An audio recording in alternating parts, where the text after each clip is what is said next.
Sabores de las aceitunas, sabores d'Espagne. Des enfants à amuser et régaler, un jeune chef brillant et facétieux, des olives d'Espagne en surprise, accompagnées d'ingrédients rigolos. Voilà le programme. Bonjour Benjamin. Hola chica. On commence avec des olives d'Espagne Gordal, donc des grosses olives, et on va faire en fait des petits mélanges autour de différentes saveurs avec une base de fromage frais. Vous avez pas le temps de noter ?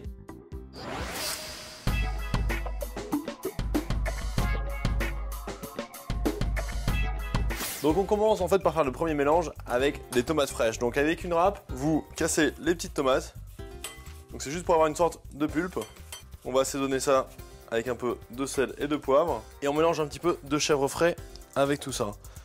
On va rajouter une cuillère d'huile d'olive, un peu de sel, du poivre et on mélange. Donc on se retrouve vraiment sur un petit mélange frais, super simple à réaliser. Vraiment on peut jouer sur le côté après Espagne avec un piment doux qui va venir un petit peu colorer légèrement plus notre mélange. Hop. Pendant que je touille, ça vous dirait un petit cours d'histoire sur l'olive en live ?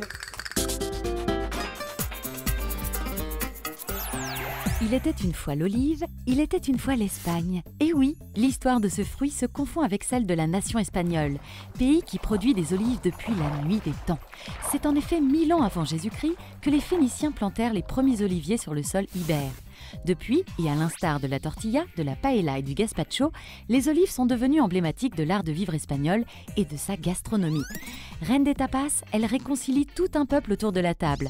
De Bilbao à Séville, de Barcelone à Salamanque, tout le monde dit « Viva l'olive !» Deuxième petit mélange, on va partir sur avec un peu de pesto, donc le mélange vert, un petit peu de chèvre frais, un petit peu de poivre, une légère touche d'huile d'olive pour le diluer un peu. Et on mélange tout ça. Donc vraiment on se retrouve sur un mélange assez coloré, assez marrant qui va bien marcher avec les enfants. Ça sent bon, c'est plein de couleurs. Des olives d'Espagne sont là, ça va être génial, que du soleil. Et on termine avec le dernier mélange où on reste sur un mélange un peu plus classique, juste nature avec un petit peu de sel et d'huile d'olive, donc pour vraiment puncher en couleur. Donc voilà, on termine notre dernier mélange, on casse un peu notre fromage. Et là ce qui va être rigolo en fait, c'est de travailler avec l'olive Gordal. Et on va faire des sortes de petits sandwichs d'olives qu'on va fourrer avec toutes les saveurs. Et ensuite on va monter ça. Petite touche de fromage.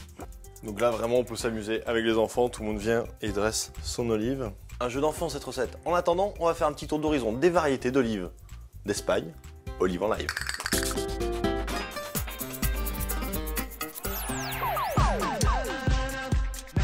Si on vous dit manzanilla, Gordal, Oriblanca ou Cacereña, vous pensez à quoi? Une danse de l'été? Perdu! Il s'agit des variétés les plus communes des olives espagnoles. Mais qui sont-elles et comment les reconnaître? Commençons par la manzanilla, la plus connue des olives. Originaire de la province de Séville, elle ressemble à une petite pomme. La Gordal, quant à elle, est une olive verte aussi grosse qu'un œuf de caille. Originaire de Cordoue, l'Oriblanca doit son nom à la couleur blanche de feuilles de son olivier. Enfin, la Cacereña, à la chair délicate, est cultivée dans la province de Cáceres et ressemble à la manzanilla. À vous maintenant de les reconnaître et de les déguster.